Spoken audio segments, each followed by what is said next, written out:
قتل حسین اصل میں مرگ یزید ہے، اسلام زندہ ہوتا ہے ہر کربلا کے بعد۔ واقعہ یہ کربلا کے اندر دو کردار نظر آتے ہیں، ایک یزیدی کردار ہے اور ایک حسینی کردار ہے۔ ایک یزید کا لشکر تھا، ایک حضرت امام حسین کا لشکر تھا۔ یزید محسون نامی خاتون کا ناپاک بیٹا، حسین محمد کی بیٹی فاطمہ کا پاک شہزادہ۔ یزید دمشق کے اطراف میں پلا، حسین کے گھر کا دروازہ مسجد نبوی کے ذیل میں کھلتا تھا۔ یزید نشے میں مست ہو کر، شراب کے نشے میں مست ہو کر فرض نمازیں چھوڑنے والا، حسین کی کربلا کے تپتے صحرا میں تہجد بھی قضا نہیں ہوئی۔ یزید زندگی میں صرف ایک بار حج کرنے کے لیے آیا، اور جب حج کے لیے آیا تو شراب کے مٹکے اور گانا گانے والے گویے اور ناچنے والی عورتیں اس کے ساتھ تھیں، تاکہ رستے کے اندر جب کہیں پڑاؤ ڈالا جائے تو سفر کی تھکاوٹ کو دور کرنے کے لیے رقص و سرور کی محفلیں سجائی جائیں۔ لیکن حضرت امام حسین رضی اللہ تعالیٰ عنہ، آپ نے 25 حج سواری ہونے کے باوجود پیدل کیے۔ حضرت امام حسین رضی اللہ تعالیٰ عنہ شعبان المعظم کے مہینے میں 4 ہجری کے اندر پیدا ہوئے، اور آپ کی ولادت کی بشارت پہلی خواب کے ذریعے دے دی گئی تھی۔ حضور علیہ السلام کی چچی حضرت ام الفضل رضی اللہ تعالیٰ عنہ نے خواب دیکھا، اور حضور علیہ السلام کی خدمت میں حاضر ہوئی تو چہرے پہ پریشانی کے آثار تھے۔ حضور علیہ السلام نے پوچھا کہ چچی جان خیریت ہے؟ آپ کے چہرے مبارک کے اوپر پریشانی کے آثار ہیں۔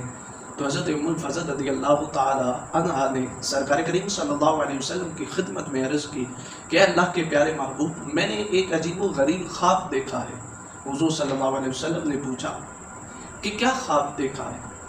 تو انہوں نے عرض کی کہ وہ بتانے کے قابل نہیں ہے، دل نہیں کر رہا بتانے پہ۔ حضور علیہ السلام نے فرمایا آپ بتائیے تو صحیح۔ تو ام الفضل رضی اللہ تعالی عنہا نے عرض کی کہ اللہ کے محبوب، میں نے خواب دیکھا ہے کہ آپ کے جسم سے ایک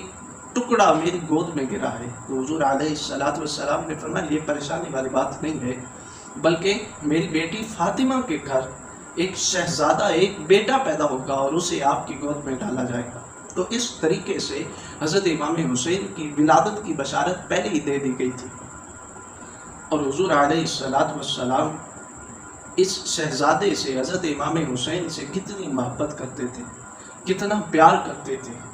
کہ حضور علیہ السلام ممبر شریف کے اوپر خطبہ ارشاد فرما رہے تھے۔ حجرہ فاطمہ سے حضرت امام حسین نکلے، کم عمری کی وجہ سے کبھی گرتے کبھی اٹھتے، حضور علیہ السلام دیکھ رہے تھے تو آپ سے برداشت نہ ہوا، بلکہ حضور علیہ السلام نے خطبہ چھوڑا، ممبر سے نیچے تشریف لائے اور حضرت امام حسین کو اٹھایا، سینے سے لگایا اور اپنے پاس ممبر پہ بٹھا کے پھر باقی خطبہ ارشاد فرمایا۔ اور حضرت اسامہ بن زید بن حارثہ رضی اللہ تعالیٰ عنہ، آپ روایت کرتے ہیں کہ ایک رات مجھے حضور علیہ السلام سے کوئی کام آ پڑا، کوئی حاجت پیش آ گئی، تو میں حضور علیہ السلام کے کشانہ اقدس پہ حاضر ہوا، دروازے پہ دستک دی، اللہ کے نبی باہر تشریف لائے تو میں نے دیکھا کہ حضور علیہ السلام نے ایک چادر مبارک سے بکل فرمائی ہوئی ہے، اور میں نے اپنی حاجت عرض کی، حضور علیہ السلام نے میری حاجت پوری فرمائی۔ اس کے بعد میں نے عرض کی کہ اے بندہ نواز، ایک اور کرم فرمائیے کہ یہ آپ کی چادر کے نیچے 2 ابار نظر آ رہے ہیں، یہ کس چیز کے ہیں؟ تو حضور علیہ السلام نے وہ مبارک چادر ہٹا دی۔ حضرت اسامہ بن زید بن حارثہ رضی اللہ تعالیٰ عنہ آپ فرماتے ہیں کہ میں نے کیا منظر دیکھا کہ حضور علیہ السلام نے ایک پہلو سے امام حسن کو لگایا ہوا تھا اور ایک پہلو پہ امام حسین کو لگایا ہوا تھا، اور حضور علیہ السلام نے ارشاد فرمایا یہ میرے بیٹے ہیں، یہ میری بیٹی کے بیٹے ہیں، اور فرمایا کہ میں ان سے پیار کرتا ہوں، اور رب کی بارگاہ میں دعا کی یا اللہ تو بھی ان سے پیار کر، اور جو ان سے پیار کرے تو اس سے بھی پیار کر۔ اور حضور علیہ السلام نے ارشاد فرمایا حسین مجھ سے ہے، میں حسین سے۔ اور حضور علیہ السلام حضرت امام حسین کی تکلیف برداشت نہیں کر سکتے تھے، کیونکہ آپ کو پتہ تھا کہ میرے اس نواسے نے آگے کربلا کی تپتی ہوئی سرزمین پہ دکھ اور تکلیفوں کا سامنا کرنا ہے۔ حضور علیہ السلام صحابہ کی امامت فرما رہے تھے، جماعت کروا رہے تھے، تو سجدہ لمبا کر دیا۔ صحابہ فرماتے ہیں کہ اتنا لمبا سجدہ اس سے پہلے حضور علیہ السلام نے جماعت کے اندر نہیں کیا تھا، تو ہمیں تشویش ہونے لگی کہ اتنا طویل سجدہ پہلے کبھی ایسا واقعہ نہیں پیش آیا۔ تو ایک صحابی فرماتے ہیں کہ میں نے تھوڑا سا سر اٹھا کے دیکھا منظر کیا ہے، ہمارے ذہن میں یہ خیال آ گیا تھا کہ یا تو اللہ کا حکم آ گیا ہے اور حضور علیہ السلام کی مبارک روح پرواز کر چکی ہے، یا حضور علیہ السلام پہ وحی کا نزول ہو رہا ہے۔ تو فرماتے ہیں کہ میں نے جب تھوڑا سا نظر اٹھا کے دیکھا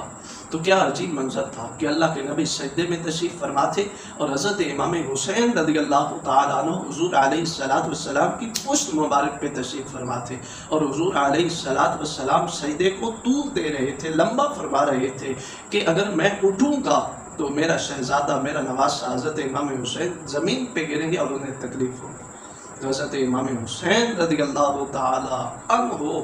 آپ کی یہ شان ہے کہ امام الانبیاء نے آپ کو تکلیف سے بچانے کے لیے اپنے سجدے کو طول دے دیا تھا۔ اور حضور علیہ السلام روایت کے اندر آتا ہے کہ حضرت فاطمہ کے گھر کے قریب سے گزرے